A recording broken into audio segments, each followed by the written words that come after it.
Andhra Pradesh CM Chandrababu కాసేపట్లో రాజధాని ప్రాంతంలో పర్యటించనున్నారు. ఉండవల్లిలోని ప్రజావేదిక నుంచి బాబు పర్యటన ప్రారంభం కానుంది. ఇక బాబు పర్యటనకు సంబంధించి ఓవరాల్ డీటెయిల్స్ మా ఆంధ్రప్రదేశ్ కోఆర్డినేటర్ రాజేష్ అందిస్తారు.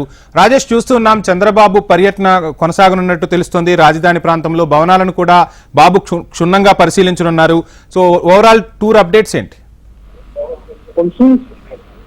ముఖ్యమంత్రి చంద్రబాబు నాయుడు ఉండవల్లి ప్రజా వేదికకు ఇప్పుడే చేరుకున్నారు. ఈ ప్రజా వేదికలో ఇక్కడ ఉన్న పరిస్థితులను గత ప్రభుత్వం ఇక్కడ ప్రజా వేదికను నిట్ట నిలువున కూల్చేసింది. అసలు ప్రజా వేదిక ప్రభుత్వాలకు సంబంధం లేకుండా ప్రజల సమస్యల కోసం, ప్రజల క్షేమం కోసం ఉపయోగించుకునే పని ఉంది. అయితే చంద్రబాబు కట్టాడనే ఉద్దేశంతోనే గత ప్రభుత్వంలో ఆ వేదికను కూల్చివేసింది. కూల్చివేయడంతో పాటు ఆ వేదిక ఎక్కడా కూడా ఐరన్ పోల్స్ తో ఏర్పాటు చేసిన ఆ వేదికను ఎక్కడా కూడా పూర్తిగా ఎప్పదీయకుండా ఖచ్చితంగా డెమాన్స్ట్రేషన్ చేసి వ్యర్థాలను కూడా ఇక్కడే ఉంచుతూ రోజు చంద్రబాబు వచ్చిపోయే సమయంలో ఆ వ్యర్థాలను చూడాల్సిందే. ప్రజా వేదికను కుప్పకూల్చిన విజువల్స్ చంద్రబాబు కంట్లో పడేటట్టు అట్లానే ఉంచుతూ ఇప్పుడు చంద్రబాబు అధికారంలోకి వచ్చిన ఖచ్చితంగా రాష్ట్రంపై దృష్టి సాధిస్తూ అమరావతిలో జరిగిన గత ప్రభుత్వంలో జరిగిన నిర్లక్ష్యం, ప్రభుత్వంలో జరిగిన దౌర్జన్యాల మొత్తాన్ని కూడా క్షుణ్ణంగా పరిశీలిస్తున్నారు అధికారులతో. అదేవిధంగా పురపాలక శాఖ మంత్రి నారాయణ వీళ్ళందరూ కూడా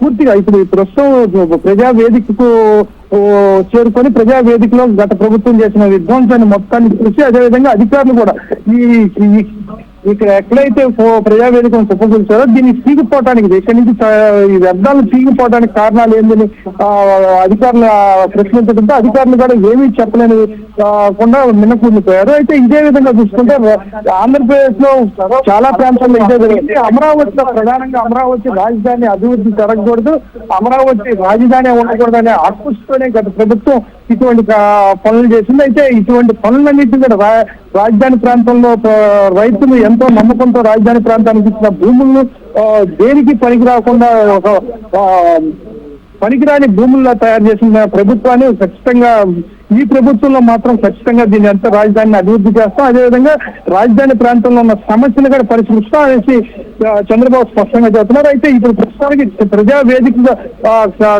కూల్చివేత ప్రాంతంలో బయలుదేరిన చంద్రబాబు ఇక్కడి నుంచి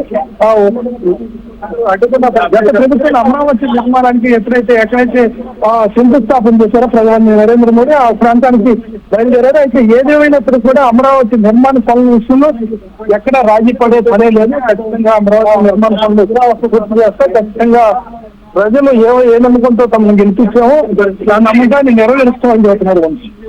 రాజేష్, చూస్తున్నాం 33,000 ఎకరాలతో రాజధాని నిర్మాణం అనుకున్నారు. దానికి తగ్గట్టుగా భూసేకరణ కూడా చేపట్టారు. అదేవిధంగా 33,000 కోట్లతో రాజధాని నిర్మాణం జరుగుతోంది. ప్రపంచంలోనే 5 రాజధానులు చూసుకుంటే అందులో అమరావతి ఒక్కదానిలా ఉండేలా నిర్మాణాలు చేపట్టాలని గతంలో టీడీపీ హయాంలో నిర్ణయం తీసుకున్నారు. సో ఇప్పుడు ఆ అంచనాలు పెరిగాయా?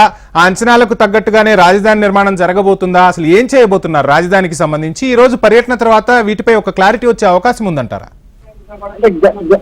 గతంలో చూసుకుంటే మీరు చెప్పినట్టు ఒక బడ్జెట్ ని ఏర్పాటు చేస్తే ఆ బడ్జెట్ ప్రకారమే రాజధాని నిర్మాణ పనులు అప్పుడు కానీ కొనసాగించింది. ఖచ్చితంగా పూర్తయ్యే పరిస్థితులు ఉన్నాయి. అయితే ఇప్పుడు ప్రస్తుతానికి 5 సంవత్సరాలు పూర్తయిన తర్వాత ఇప్పుడు చూసుకుంటే రాజధాని పనులు అదే విధంగా కొనసాగించాలంటే బడ్జెట్ పెరిగే అవకాశం కూడా ఉంది. ఖచ్చితంగా బడ్జెట్ ఎంతైనా కానీ కేంద్రం నుంచి బడ్జెట్ తెచ్చే బాధ్యతను ఏం తీసుకుంటాం, ప్రజలు చేయాల్సింది, అధికారులు చేయాల్సింది ఖచ్చితంగా సహకరించడం, పనులు నిర్వహించడం మాత్రమే.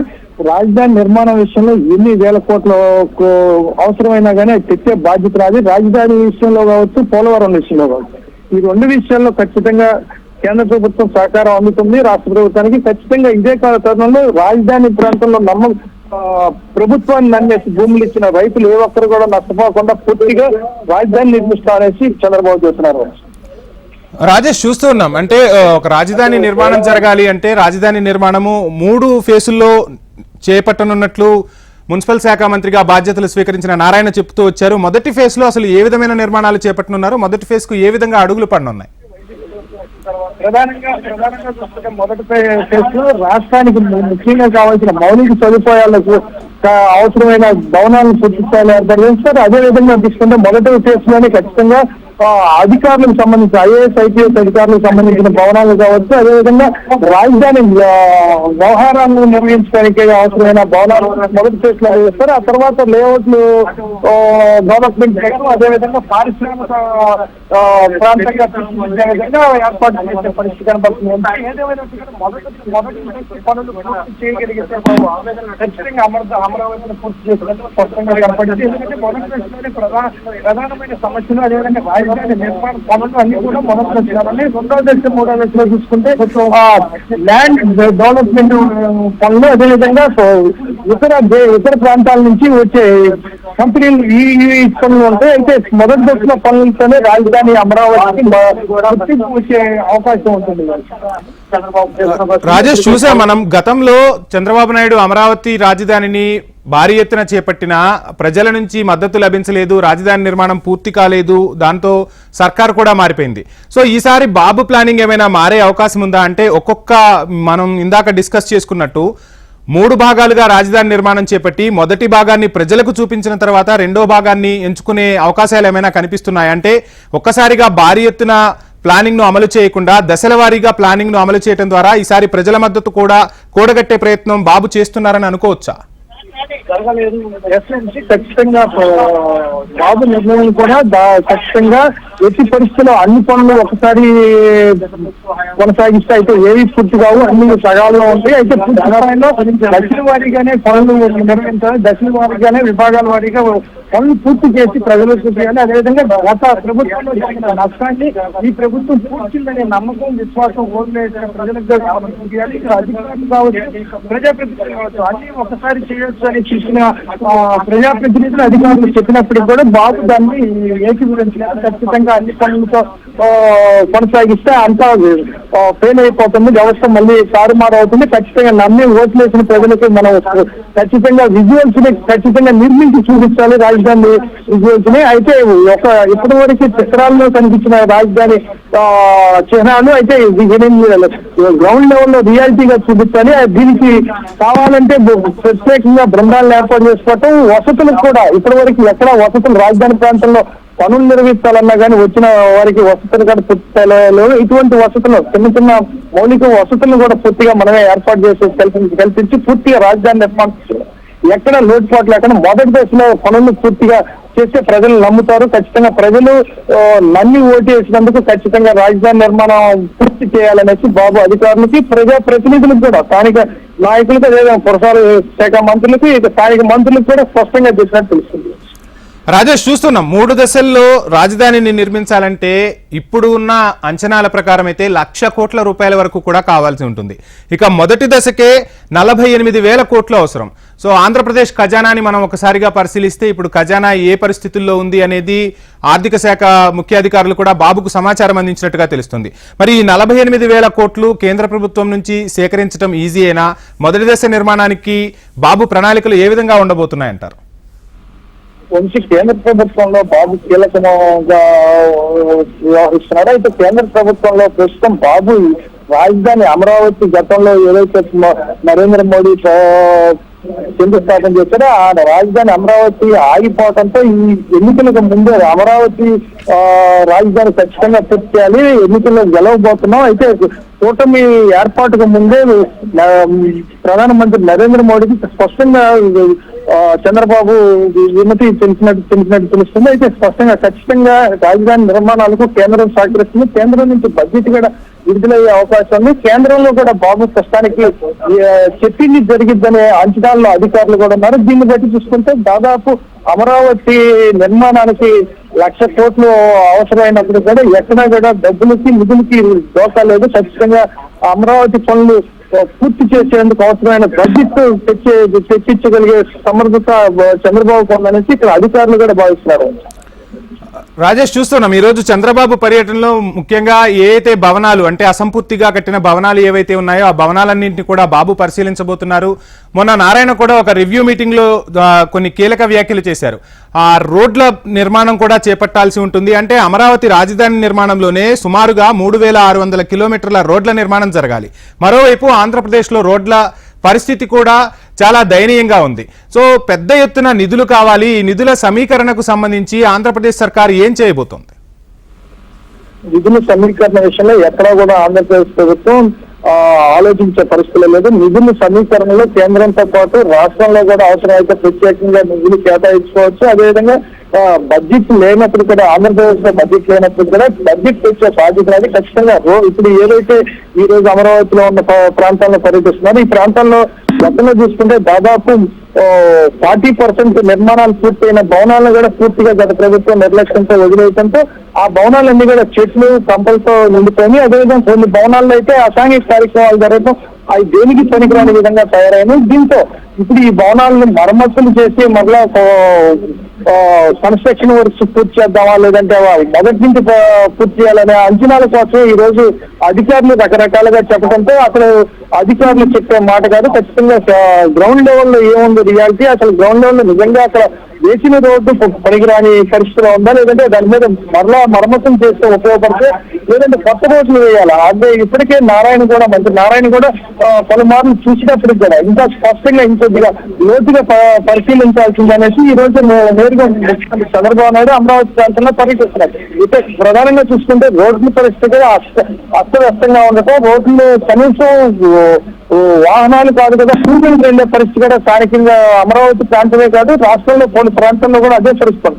అయితే వీటన్నిటికీ నిధులు తెచ్చే బాధ్యత నాది. ఖచ్చితంగా మొదటి 6 నెలల్లోనే వర్కులు ప్రారంభించాలి. ఖచ్చితంగా ఆ వర్కులకు అవసరమైన టెండర్లు పిలవడానికి ముందు నమూనాలను తయారు చేయాలనేసి ఇప్పటికే అధికారులకు ఆదేశించాలంటే పూర్తి స్థాయిలో రాష్ట్రం నుంచి జిల్లా స్థాయిల వరకు ఇంకా అధికారులు శాఖల వారీగా పూర్తిగా బాధ్యతలు తీసుకోకపోవడంతో కొంత ఎక్కడైతే ఎన్నికల తర్వాత బదిలీ ప్రక్రియ ఉందో ఈ బదిలీ ప్రక్రియ పూర్తయినాక ఖచ్చితంగా రాష్ట్రంలో ఉన్న ఇప్పటివరకు నిర్లక్ష్యంతో వహించి ఆగిపోయి ఉన్న రోడ్లు ఉన్నాయో ఆ రోడ్లన్నింటినీ కూడా మరమ్మతులు చేయటమా లేదంటే నూతనంగా నిర్మించా అనే అంశాల మీద ఇప్పటికే కొంత సమాచారం తీసుకున్నారు. పూర్తిగా సమాచారం తీసుకుని ఎట్టి పరిస్థితుల్లో రోడ్లు అయితే మటుకు నిర్లక్ష్యం ఉండటానికి లేదు. ఖచ్చితంగా గ్రామీణ ప్రాంతం నుంచి పట్టణాల వరకు ప్రధాన రోడ్ల నుంచి రూరల్ ఏరియా రోడ్ల వరకు పూర్తిగా నూతనంగా ఏర్పాటు చేయాలనేసి ఇప్పటికే స్పష్టంగా రోడ్లు భవనాల శాఖ అధికారులు కూడా స్పష్టం చేశారు. అయితే దీంతో పాటుగా చూసుకుంటే వంశీ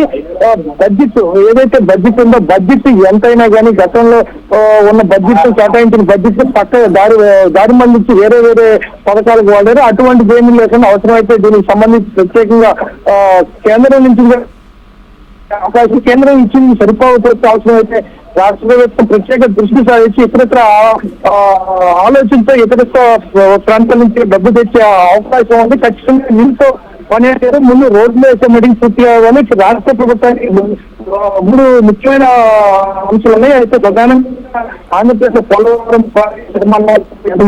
పూర్తి చేయడం ముఖ్యమో అదేవిధంగా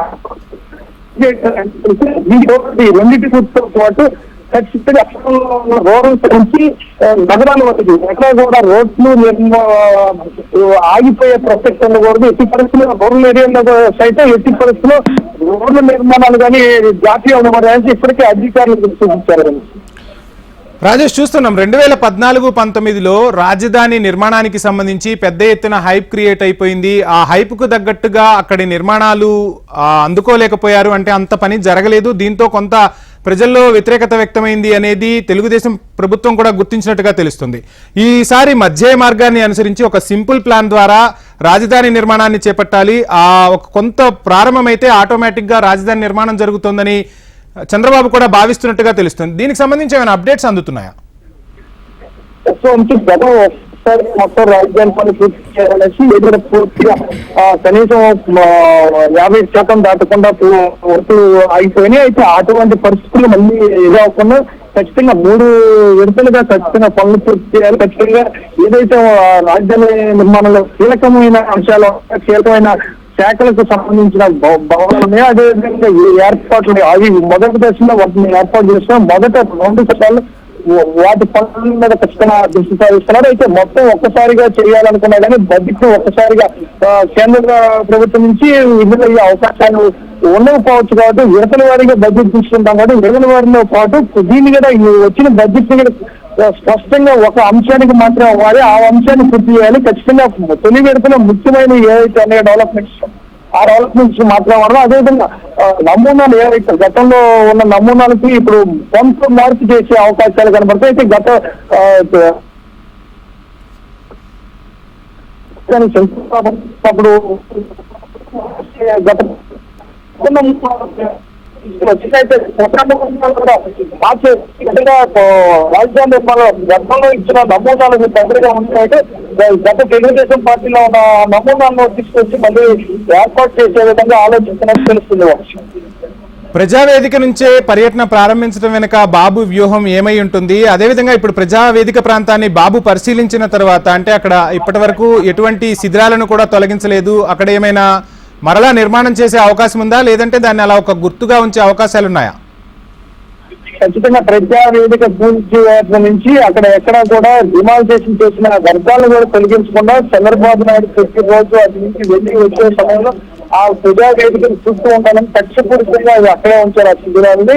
అయితే చంద్రబాబు నాయుడు కూడా ముఖ్యమంత్రి అయినాక ప్రజావేదికను వెంటనే నిర్మిస్తారని రాజకీయ వర్గాలు చెప్పడం జరిగినట్టు కూడా ఏది చేసిన ప్రజావేదికను నిర్మించే పరిస్థితి అక్కడైతే కనపట్లేదు. ఖచ్చితంగా ప్రజావేదిక అలాగే ఉండాలి. గత ప్రభుత్వం చేసిన వైఖరి ప్రజలు తెలుసుకోవాలి. ప్రజలు తెలుసుకోవడానికి ఇది నిదర్శనంగా రాష్ట్రానికి చిహ్నంగా ఇక్కడ కనపడాలి. ప్రజావేదికను అయితే మళ్ళా నిర్మించే పనే లేదు. అయితే ఈ వ్యర్థాలను తొలగించకుండా అక్కడే ఉండాలి. ఖచ్చితంగా గత ప్రభుత్వ కాలంలో ఇట్లాంటి అనేక జిల్లాల్లో అనేక ప్రాంతాల్లో చేసే అన్ని కూడా అట్లానే ఉంటారని చెప్పి అధికారులు ప్రజావేదిక దిశలో అక్కడ ప్రత్యామ్నాయంగా ప్రజావేదికను ఏర్పాటు చేసి ఖచ్చితంగా ప్రజల సమస్యల మీద ఖచ్చితంగా ప్రజా దర్బారు ఏర్పాటు చేస్తే ప్రజావేదిక ఇక్కడే కట్టాలనే అవసరం లేదు, అవసరం లేదు. దీనికి ప్రత్యామ్నాయ ఆలోచన చేస్తామని అధికారులు సూచించారు. అయితే అక్కడ ఎక్కడ వేసిన శిథిలాన్ని తొలగించకుండా ఉండేది కూడా ముందే అధికారులు సాధించారు. రాజేష్, చూస్తున్నాం ఈ రోజు ఉదయం కొంత బాబు ఒక కీలక లేఖ కూడా కేంద్ర ప్రభుత్వానికి రాసినట్టుగా తెలుస్తుంది. సిఎస్ నీరబ్ కుమార్ ప్రసాద్ పదవీ కాలాన్ని పొడిగించాలని, అదేవిధంగా కొంతమంది ఐఏఎస్ ఐపీఎస్ అధికారులను కూడా త్వరితగతిన మార్పులు చేర్పులు చేపడుతున్నారు. అంటే బాబుకు అనుకూలంగా, అంటే ఎవరైతే స్పీడ్గా పనిచేస్తూ ఉంటారో అనుభవాన్ని ఉపయోగించుకోబోతున్నారా? ఎలా చూడాలంటారు ఈ మార్పు చేర్పుల వ్యూహాన్ని? బాబు